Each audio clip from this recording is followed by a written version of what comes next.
Bonjour à toutes et à tous, bienvenue sur Grand Lille TV et merci d'être en notre compagnie en cette matinée du vendredi 9 mars. Il est 7h30. Voici les titres de cette nouvelle édition. On évoquera bien sûr cet espoir de libération pour Florence Cassé. On reviendra également sur la journée des femmes qui avait lieu hier et puis un mot de football avec le LOSC en fin de journal.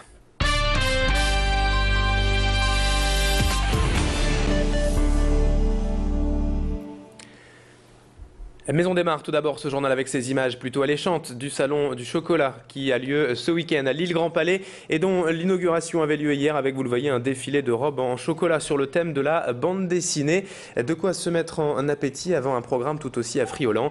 Beaucoup d'animations sont à découvrir ce week-end, des démonstrations de grands chocolatiers, des cours de pâtisserie mais aussi des instants plus ludiques pour les enfants. Le principal intérêt, bien sûr, cela reste de venir découvrir et surtout goûter le chocolat sous toutes ses formes. Macha Grunessen est notamment allée à la rencontre de l'une des créatrices ayant présenté une robe de mariée en chocolat lors du défilé inaugural. Une robe évidemment unique qui a demandé 18 heures de travail, 7 kilos de chocolat et une centaine de fleurs. La créatrice Orlane Herbin a dessiné la robe et Philippe Gilbert s'est chargé du chocolat pour un résultat impressionnant. Un buste tout en chocolat blanc et des fleurs en chocolat collées sur le tulle pour le plus grand plaisir de notre reporter Julie Sicot qui a rencontré la créatrice. On est sur une mariée un peu rock. On avait envie donc de marier un personnage et en l'occurrence on nous a dit que la thématique était la BD. Donc on a réfléchi un petit peu, on a regardé toutes les héroïnes de BD et avec un petit coup de cœur pour la Schtroumpfette. Forcément elle a du cuir sur sa robe. Sauf que là, pour le coup, le cuir a été bien joué par Monsieur Gilbert qui a fait un bustier en chocolat imitation cuir. Donc là, on ne pouvait pas mieux correspondre. Par contre, on lui a donné le côté un petit peu fleur bleue en mettant des fleurs de chocolat en bas de robe. À la une de l'actualité, on revient également sur ce nouvel espoir pour Florence Cassé et sa famille. Avec le rapport récent d'un juge mexicain dénonçant des incohérences dans son dossier, la nordiste pourrait être très prochainement libérée pour un vice de procédure. Il appartient maintenant à la Cour suprême du Mexique de suivre ou pas la décision du juge rapporteur. Toujours est-il que du côté de la famille de Florence Cassé, c'est un pas de géant vers l'espoir d'une future libération. Son père, Bernard Cassé, s'est présenté aux journalistes hier matin à Dunkerque pour s'expliquer. Il attendait cette nouvelle depuis près d'un an mais ne veut surtout pas se réjouir trop vite. Sa famille a vécu bien trop de désillusions par le passé et attend désormais simplement la décision de la Cour suprême qui pourrait intervenir dès le 21 mars prochain.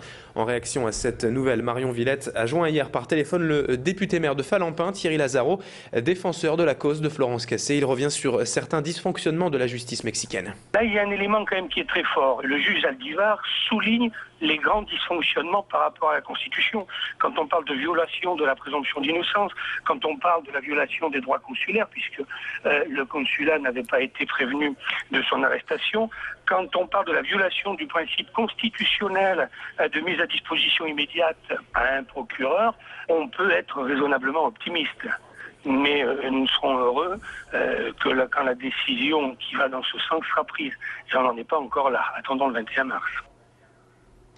On passe à toute autre chose dans ce journal avec ce portrait très loin des candidats majeurs de l'élection présidentielle. Certains continuent de se mettre en avant malgré l'anonymat et c'est le cas de Clément Huitman, le candidat de la décroissance, de passage cette semaine dans la métropole lilloise. Il lutte toujours pour obtenir les 500 signatures mais veut faire parler de lui malgré un temps d'antenne réduit au néant. Clément Huitman proteste notamment contre la médiocrité du débat politique actuel, les conséquences pas suffisamment étudiées selon lui de l'après-pétrole. Il souhaite parler également d'autosuffisance alimentaire et d'une réelle politique climatique.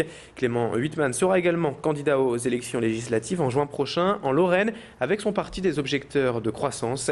Clément Carion est allé à sa rencontre hier lors de sa conférence de presse au pied du grand stade. Un symbole selon lui du déraisonnable politique et actuel. On l'écoute donc à propos de ses projets aujourd'hui. Bien sûr que c'est réalisable, il suffit de se mettre autour d'une table en fait de façon complètement démocratique, en finir là avec l'oligarchie et ce système qui fait que ces décisions comme ça sont prises parce qu'il y a des relations quasiment mafieuses entre le monde politique et le monde des entreprises, c'est qui permet ce genre de réalisation-là. Par contre, si nous sommes dans une vraie démocratie, une réelle démocratie, ça, ce ne serait pas possible. On revient à présent sur la journée internationale des droits des femmes qui avait lieu hier et notamment ce portrait de Valérie Laby, femme gendarme dans la caserne d'Allen-les-Hauts-Bourdins, est née le 8 mars justement, le jour même de cette journée symbolique.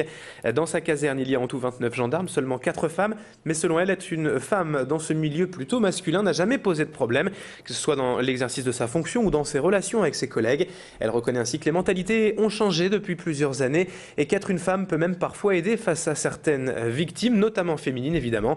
Julie Sicot a rencontré Valérie Laby, sous-officier de gendarmerie à la caserne d'Allen-les-Hauts-Bourdins. Écoutez ses explications.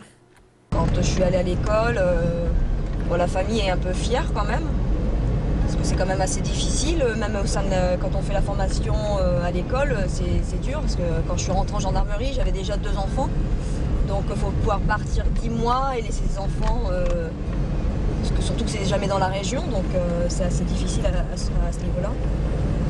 Mais les gens sont assez fiers, c'est vrai. Les gens qu'on côtoie sont assez fiers de notre profession. Et comme promis en titre de ce journal, on termine cette édition avec du football et le championnat de France de Ligue 1 ce week-end, la 27e journée, qui verra notamment le LOSC se déplacer dans le Rhône pour y affronter l'Olympique lyonnais. Les Dogs restent sur 2 matchs nuls de suite, mais pourraient éloigner presque définitivement un adversaire direct à la Ligue des Champions en cas de victoire samedi.